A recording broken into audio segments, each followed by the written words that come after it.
EVM को लेके बढ़ता ही चला जा रहा है, लेकिन जो भाजपा सरकार है वो समझ ही नहीं पा रही है कि जनता की आवाज़ क्या है। बर्बादे हिंदुस्तान करने को बस एक ही उल्लू काफी है। अंजामे हिंदुस्तान क्या होगा जहां हर साख पे उल्लू बैठा है। देखिए, ये गूंगी बहरी सरकार है। जिस तरह से ब्रिटानिया गवर्नमेंट काम करती थी उस तरह से गवर्नमेंट काम कर रही है। जब पूर्व स्थल सेनाध्यक्ष थल सेनाध्यक्ष ने कहा कि अग्निवीर जो योजना है सेना में भर्ती करने वाली वो ठीक नहीं है, और ये सरकार जो है मोदी सरकार, ये हमेशा से आरएसएस और बीजेपी की सरकारें सेना विरोधी सरकारें रही हैं, और मोदी सैनिक सेना विरोधी है। तुरंत राम मंदिर जी उद्घाटन होगा फला डेट को।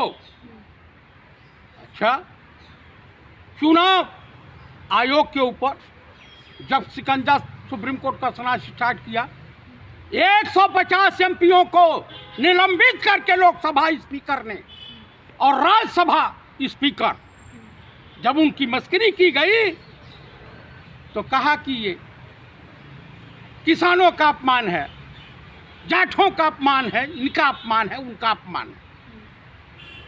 तो किसी जाट सभा के अध्यक्ष ने कहा कि टूटी हुई खाट और झुका हुआ जाट जाट समाज को मंजूर नहीं है। इतनी ज़्यादा हमारे उपराष्ट्रपति महोदय चमचागिरी करते हैं। गांधी जी सभी महान पुरुष बता दिया इस अनपढ़ जाहिल को, देश के माननीय प्रधानमंत्री राजा बाबू को। एक कंधा अपने आप को रामाचार्य बोलता है, ईश्वर ने पहले ही उसकी दोनों आंख ले ली है, पढ़ा लिखा है नहीं। उसके आश्रम में क्या क्या कुकर्म नहीं होते हैं लोग बता रहे थे। अब वो इस वक्त जो है क्या क्या बकता है, दलितों का वो अपमान कर रहा है, दलित समाज का अपमान कर रहा है। राम मंदिर क्या है? कुल मिलाकर के जो ईवीएम का मसला है, जब सीधे बसपा का छत्तीसगढ़ में एक एमएलए का चुनाव लड़ रहा प्रत्याशी अपने गांव में, उसके घर में 15 वोट थे, कहा कम से कम घर वालों के न दिए हों तो मेरा तो 1 वोट मिलना चाहिए, उसको 0 वोट मिला। जब उस प्रत्याशी की पीड़ा हुई, करीब 15,000 शिकायतें मध्य प्रदेश के, वहाँ पे कई अधिकारी सस्पेंड किए गए। बालाघाट में वहाँ का डीएम पहले ही 4 दिन पहले ही खोलवा दिया, वो बैलेट पेपर जो आता है वो वाला खोलवा दिया, जो पोस्टल बैलेट होते हैं। सेम उसी तरीके से हालत जो जहाँ पे ये कौन सी जगह है जहाँ पे महाकाल का उज्जैन में, वहाँ के भी डीएम।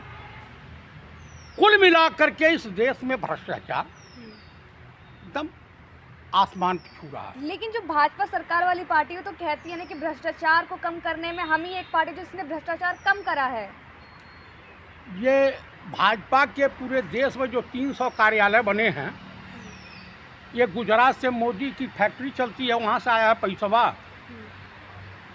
बताइए, इन्हीं का विधायक कर्नाटक का कहता है 40,000 करोड़ का घोटाला हुआ, 40,000 करोड़ का।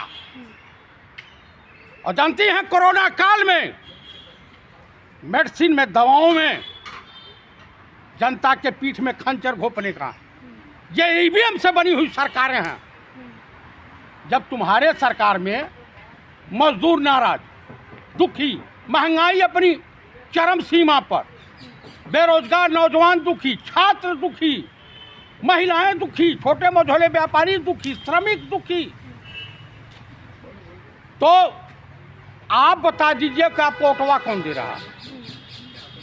इसका मतलब ईवीएम में कहीं न कहीं घोटाला है। तो जो चुनाव आयोग है वो लगातार ये आंदोलन कर रहा है कि जो भी ये चीज़ ईवीएम को लेके बोली जा रही है उससे आग्रह करवा रहा है जनता को कि ईवीएम में ऐसा कुछ नहीं होता है। इस देश की जनता जो है स्वयं फैसला करेगी, हमें आपको करने की ज़रूरत नहीं है। जनता समझदार है, अब 1948 वाली जनता नहीं है, न इनके राम मंदिर उद्घाटन के बहकावे में जनता आने वाली है, और न इनके 10 किलो अनाज दे करके तुम देश की जनता को गुलाम बना लिए हो। पर 22 जनवरी को तो दिवाली मनाएंगे ना सब। अगर मोदी जी ने कहा है कि दिए जलने चाहिए तो जलेंगे दिए। जिसने जिसने अयोध्या को छेड़ा है उसका पतन हुआ है, जान लीजिए। और बीजेपी का पतन निश्चित है। इसके बाद समापन है। अशुभ मुहूर्त में अर्धनिर्मित मंदिर का निर्माण कराना हिंदुस्तान के लिए भयावह भूकंप और भूस्खलन की या सुनामी की चेतावनी दी जा रही है तमाम संतों द्वारा। लेकिन ये व्यक्ति आसाराम का चेला, ये किसी का नहीं है। आरएसएस इस देश की देशद्रोही संगठन है।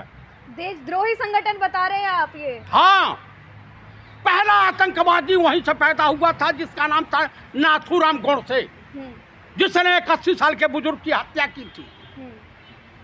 अच्छा, तमाम अगर आप कह रहे हैं कि जनता अब समझ गई है, वो समझ गई है, तो फिर उसके बाद भी जब विपक्षी पार्टियां कर रही हैं कि हमें बैलेट पेपर से, देश के तमाम इंटेलेक्चुअल संस्थाएं, इंटेलेक्चुअल बिरादरी, एडवोकेट इंटेलेक्चुअल है, डॉक्टर इंटेलेक्चुअल है, इंजीनियर के एजुकेटेड है, तो जब ये सभी लोग कह रहे हैं तो चीफ इलेक्शन कमिश्नर को शर्म नहीं आती, लज्जा नहीं आती? बैलेट पेपर से चुनाव कराते हैं तो विपक्ष खुल के विरोध क्यों नहीं कर क्यों नहीं कर रहा है? जब 5-5 महीने से ये बेशरम चीफ इलेक्शन कमिश्नर जो विपक्षी पार्टियों को अपने से मिलने नहीं दे रहा है, वो डर गया है।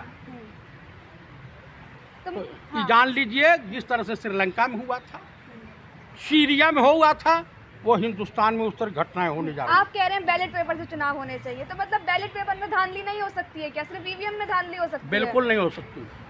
कैसे? हमको जनता को पता होगा कि हम फला को वोट दे रहे हैं, वो नहीं बदल सकती। नहीं बदल सकता है। तो मतलब ऐसा तो क्या लग रहा है उसके बाद इस तरीके के आंदोलन हो रहे हैं? आप कह रहे हैं कि विपक्ष भी करेगा ही खुल के विरोध, तो क्या 2024 में बैलेट पेपर से चुनाव होंगे कि नहीं होंगे? नहीं होंगे तो चुनाव का बहिष्कार होगा और जनता इनको वोट नहीं देगी।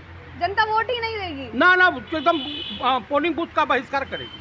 मतलब बहिष्कार ही कर रहे हैं कि वोट देने ही ना जाएं। बस जाओ, तुम चुनाव लड़ो। हाँ, लड़ो। कितने मिनट हुआ है? 7-8 मिनट हो गए।